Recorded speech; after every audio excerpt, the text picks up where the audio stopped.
You're watching News at Prime. Let's bring you this conversation now. Relief for the NSFAS students who are beneficiaries of the financial aid scheme, and they are being promised tonight by the Higher Education Minister Buti Manamela, who has confirmed that there is a 13 billion rand boost to cover the shortfall. Now, the minister says the national scheme still needs about 75 billion rand to accommodate the over 800,000 students that require post-schooling funding. Now, he has, however, assured that all defunded students who were in limbo will now be covered, provided that they were NSFAS approved.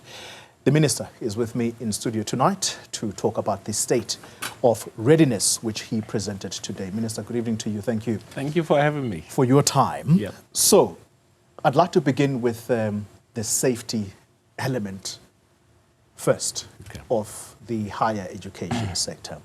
There has been some terrible news coming out of various provinces, and one of those is the Eastern Cape. Safety of students, whether it be within the student accommodation that is within campus or slightly outside. What is going to be done to make sure that we do not see a recurrence of what we saw in Mthatha, for example, at Walter Sisulu? Yeah, thank you very much for having me. Firstly, with regards to, I think, safety, we will be engaging with the Ministry of Police. We have had engagement with them on previous years. And I think the engagement this year is to try and localize the intervention. So, I've asked the DDGs for TVET colleges and the DDG for universities as to where the hotspots when we reopen universities. And we're going to be concentrating on those to make sure that we deal with issues around campus safety. So that's in the immediate. But in the long term, we, think that there has to be, a much more comprehensive intervention. We've signed a memorandum of understanding and had some implementation of that, where we were having campus security, collaborating with SAPs, in certain campuses, and I think we need to intensify that. We need to go back and look at, has it worked, has it not, and where it has worked, what are the lessons and how do we improve that. The third thing is we've asked the TVET colleges. They are training students in safety, and most of those get on to work for security companies, and some of them the South African Police Service. And since they are an academic institution training, to look at the possibility of curating training specifically for campuses. Okay. So those are some of the interventions that we're looking at to deal with the question of safety. We're quite worried, about the fact that, I think it was in the University of Northwest where a student died, but that student was killed when they were at home. But it doesn't mean that we shouldn't take that into consideration. Similarly, at the University of Venda, I think, about a week ago, some few years back at the University of Fort Hare, so the question of the safety of student accommodation is going to be crucial, especially that accommodation that's off campus. Yeah. I think the discussion document that the NSFAS has released and is being discussed amongst stakeholders together with universities and with the students will help, in taking forward the resolution of the problem of student accommodation linked with the question of safety on campus. All right. So let's talk funding issues, therefore. A very massive statement that you made right at the start of your address today, and I just want to quote part of it. You say that readiness is about the lived experience of every student and family in South Africa, that when the new year begins, the doors of learning and culture truly open, fairly, on time, and without unnecessary barriers. Yeah. I think that's the last part I'd like to deal with, those unnecessary barriers. So, yes, you've made the 30 13 billion rand available to cover those that were clearly left out. Are you certain that that indeed is going to cover those who have complained that they were funded but suddenly defunded? Yeah. So what has been happening over the last 3 years has been that the NSFAS have been over-enrolling students compared to what has been allocated by Treasury. And so every year we've gone over the allocated budget for the NSFAS. The first year it was at 2.5 billion, the second year it was at 5 billion, this year it's at 13.5 billion. So at this rate, and given the fact that it is difficult to project the number of students who qualify. I mean, if you look at the numbers, 2 years ago there were about 340-something thousand that passed to get into higher education. Last year it was 615,000. This year, 815,000 students are sitting for matric. And so it's difficult to project that number. But the reality is that if we were to work on the current numbers as we speak, we will need next year more than 70 billion rands for NSFAS. That is just for bursaries. And so that's what we're going back into the drawing board to say, how do we have a sustainable student funding model? How do we sustain this thing? How do we guarantee funding, especially for poor and working class background students? What kind of, package? How do we structure the NSFAS bursary? So that's the big question in the room now. And it is not a question that higher education alone have to respond to. It is the question society as a whole, government as a whole, all of us, the private sector, students, lecturers, universities, everyone have to answer that question. How, if universities are our priority, or if education is our priority and student funding is our priority, what are the tough decisions we have to make sure that each and every one of the students who graduate this year from grade 12 are accommodated in one way or another in the post-school education and training sector? I'd like for you to listen to the students themselves, Minister, before we move the conversation forward, because that statement you've just made, that this is not only your problem, but you're making it a societal issue. Perhaps we'll deal with that after you've listened to what they have had to say. Let's take a listen.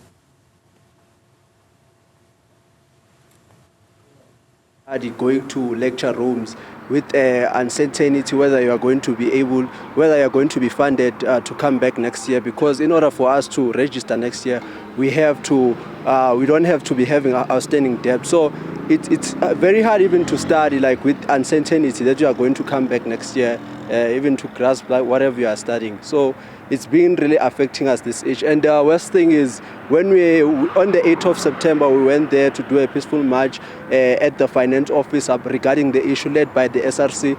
And the crazy thing was, for what the UJ did, they actually threatened the academics of the SRC. Currently, there are 4 members who are suspended regarding this matter. So it shows that UJ doesn't even allow us to raise our content regarding the matter. Yeah, it's really bad. It's really bad. It's sad to be at this point whereby you actually worked hard and you know that you might not even get a chance to come back to the university. So for me it feels sad, because it feels sad for me. So, Minister, I go back to part of what you said, that not every qualifying student can be accommodated in these universities. So, and that's why you say it's imperative that TVET colleges are also looked to in order to absorb students. But TVET colleges are almost seen as poor cousins of universities. How do you turn that around, where university education is not seen as being more prestigious than TVET colleges? How do you make TVET colleges fashionable, as the word would say? I'll come to that. Look, I think what we need to clarify is what we want to do is for next year, and that's why we're starting preparations this early. We've opened up the applications for NSFAS because I had one of the students saying they're not certain whether they'll be guaranteed to study next year. So we're opening up NSFAS applications. We're going to close this on the 15th of November. And all the students who meet the criteria will be communicated to. And all of that communications will be based on the amount of money that we have. And those are the things which will obviously clarify with the Minister of Finance and, to make sure that we don't have those kind of students who have been told that they are going to be funded by NSFAS and at the end of the day, they don't. So some level of certainty. Secondly, so the question of a bachelor pass is going to be one of the discussions we're going to have with the Minister of Basic Education, because that's a concept for basic education. When you get a bachelor pass at grade 12, what it essentially means is that you've passed your grade 12. When you have to go into university, there's an admission system that universities use. And students are expected to have a certain number of points, that is the point system. And based on those points, those who have the highest point get accepted into a particular program. So that's one. Two, we do enrollment planning. So we say that this is the number of lawyers that the country needs, this is the number of doctors, nurses in the medium term. And so when we plan for a diploma degree, for a 3-year, 4-year diploma degree, we also plan on the basis of what is demanded in the labor market. And so we then organize registration at universities, at TVET colleges, at community colleges, based on what we believe is demanded by the labor market. So if we say all universities will train 10,000 lawyers, that's what we're going to train. And so if you are 10,000, number one, it means, and your APS score doesn't allow you, it means that we do not have space for you. So I think we need to understand that you may have a bachelor, but it may not allow you entrance into a particular program because all universities have got their own systems in terms of admission. The third point, and very briefly, is that we have to move away from a university-centric education system. We're going to be, so part of the decisions we're going to be making now are going to be decisions that favor, or rather, that moves the traffic towards TVET colleges and community colleges. We've already started that in 2010 when we started expanding the system, when we've invested in centers of specialization where students who go in there specialize in particular occupational trades. Those were just 13. Next year, we're shooting that up to about 800. So we've been piloting this system. And those would be trades wherein you go in there. It's not just reading about being an electrician. You're going to be in the workplace to learn that. And so that's where we're going to be redirecting most of our investment so that, the changes we've made need to start paying off with TVET colleges beginning to absorb the pressure. It's going to need a lot of money. We're going to look for it. And we believe that it is one of the solutions wherein we can resolve part of the huge number of the influx into the post-school education and training sector. My sense is that for you to make those TVET colleges appetizing, you are going to have to stuff them with quality people that are able to deliver good quality results at the end of the day. But we're going to finish off on the SETAs, Sector Education and Training Authorities.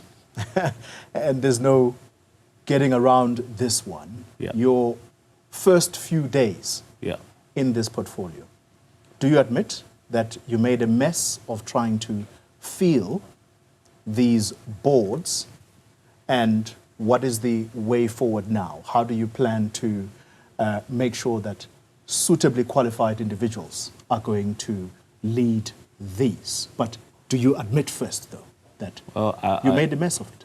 I don't understand what you mean by that. The people that were put forward? What do you mean by that? Why was there an outcry at the portfolio committee? Well, the fact that there was an outcry does not necessarily mean that it was a mess.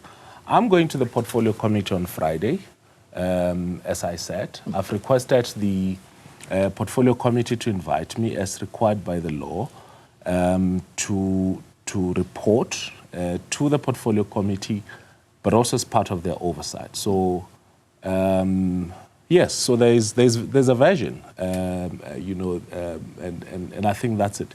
So I will present, our version of what happened in terms of the questions that we've been asked by the portfolio committee, and we'll take it from there.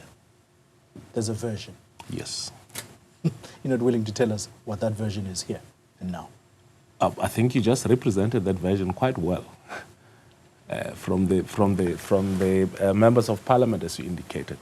But I think what we said today, which is what's important, is that we are moving with speed to finalize the accounting authorities of the SETAs, and secondly, also with regards to finalizing the chairs of the SETAs, which is a completely separate process from the administrators. And I think that the minute people get to understand why there's a distinction between the two, and why it is important that we treat the two processes as different, and and I think that the better will be able to appreciate why this is important. So we have a date with the portfolio committee, and I think we hopefully coming out from there, we'll have to also engage about the necessary reforms that are needed, which we're working on, which we're planning to announce by the end of